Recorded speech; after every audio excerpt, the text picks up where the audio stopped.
Hey, what's up, guys? Welcome back to another episode of the Fantasy Fellowship. I am your host, the fellow KGB. Tonight, we're going to be going over the Minnesota Vikings, their fantasy football preview for the 2021 season. We got a lot of continuity with the Minnesota Vikings offense this year. So what we're going to do in this video is we're going to look at the depth chart. We'll take a peek at the added players in the draft. We'll look at the free agencies, the guys that they added, the guys that they lost, and we'll just kind of paint the picture of who we are going to be drafting from the Minnesota Vikings this season. So before I get to the depth chart, we're going to take a peek down at this massive draft class. They ended up drafting a ton of players here. The first overall pick for them at number 23 overall, offensive tackle Christian Darrisaw, which was he slid kind of far. People kind of considered him a top 15, top 20 pick, so they kind of moved around and ended up getting their guy at 23rd overall. He should slot right into the starting lineup for them.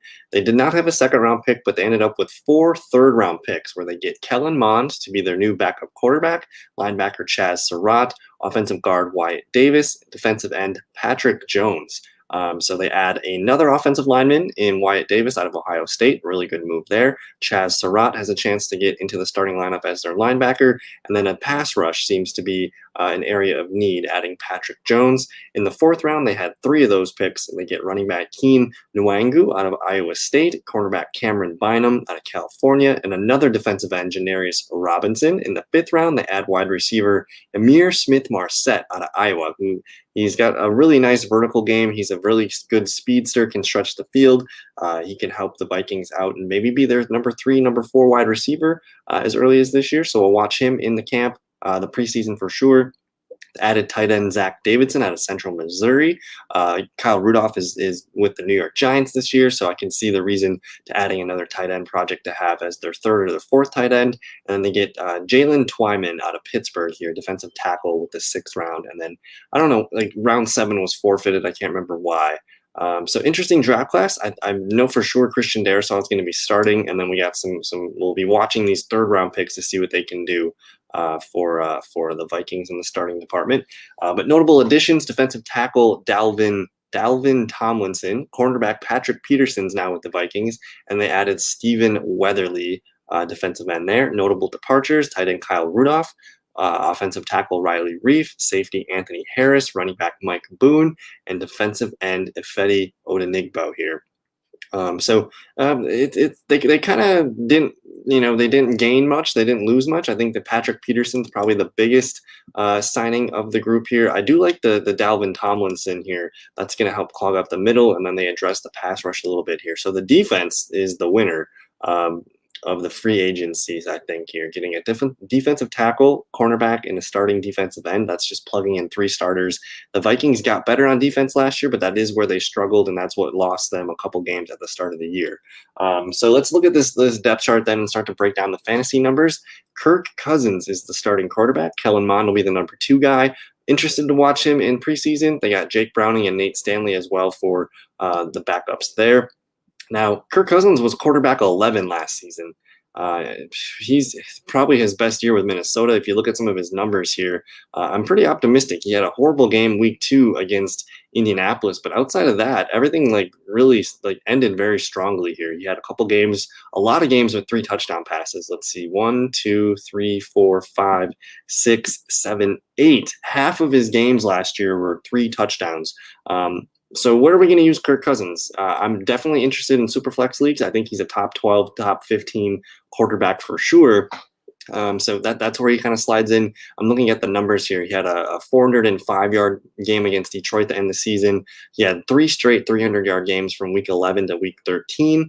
A nice 343 yards against Atlanta back in week 6. So he's stepping into a really nice workload here with the passing attempts, with the yards, with the touchdowns. The floor is relatively high. From week 9 to week 17, he only had 3 games below 20 fantasy points. That was 17.58, 17.1, 19.34. So I'm actually very interested in Kirk Cousins with the emergence of Justin Jefferson here. So we'll watch Kellen Mond be open to taking Kirk Cousins as your quarterback too this year.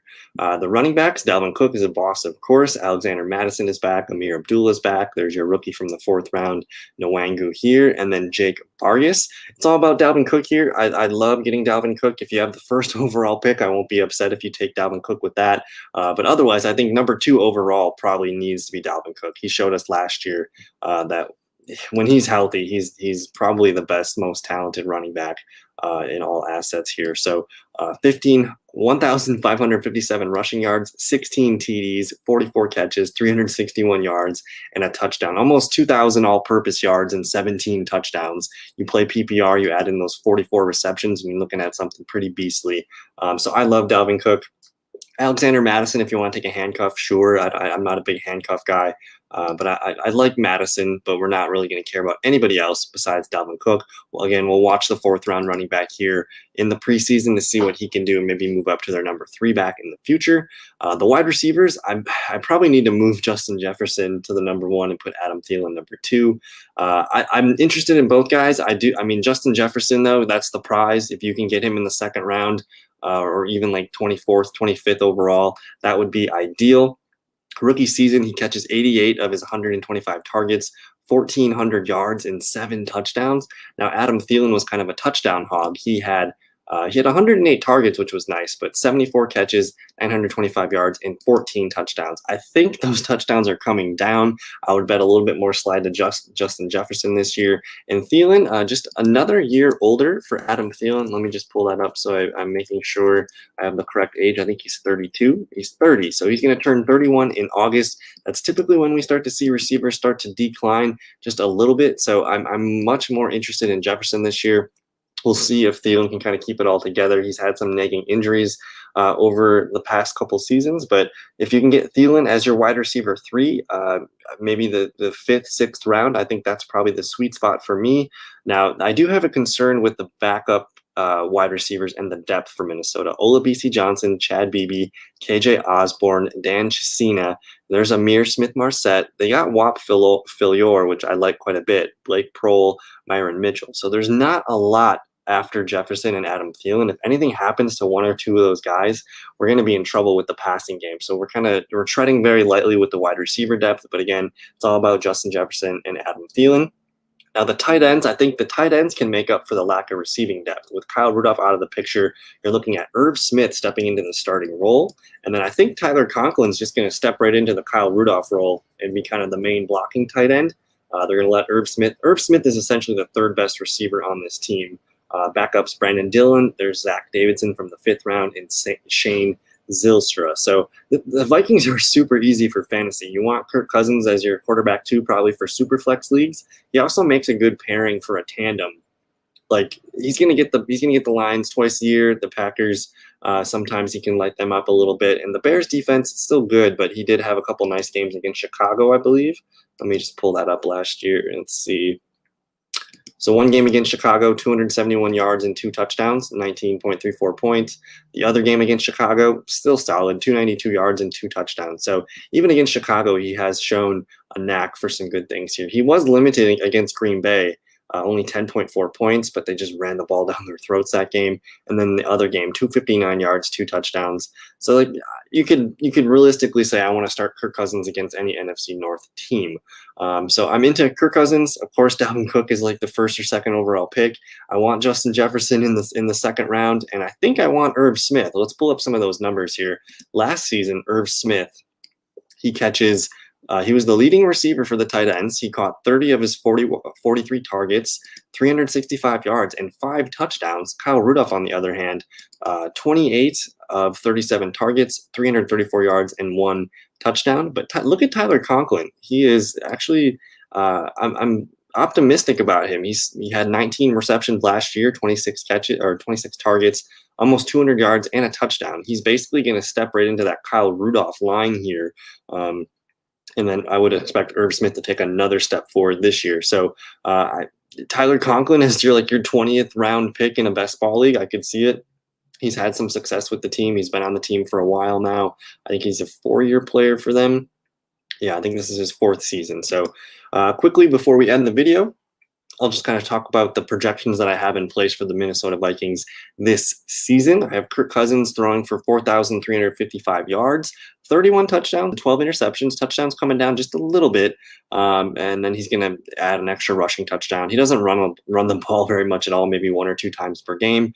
Dalvin Cook, I have kind of where he was last year. Just touchdowns came down. I don't think he can repeat the 16 touchdowns. But then I increased his receiving numbers just a little bit here. So I do see room for growth in those numbers. At the wide receiver position, kind of have Justin Jefferson doing the same thing, just more catches, more targets, more touchdowns. The yards should stay similar to what he had his rookie season. I did have Adam Thielen's numbers come down just a skosh. A few less catches, a few less targets, a few less yards, and touchdowns. That's coming down. He's not going to catch double-digit touchdowns. He might catch double-digit touchdowns, but I feel safe in saying he's not catching 14 this season. So I think that's going to shift towards Jefferson as he gets more comfortable and established in the offense. And then Irv Smith, I have him going for 45 receptions, 555 yards, and 6 touchdowns. That's 136.5 fantasy points. Let me just pull up and see last year's tight ends, and we'll see where we can slot him in. That would have made him good for roughly tight end like 12.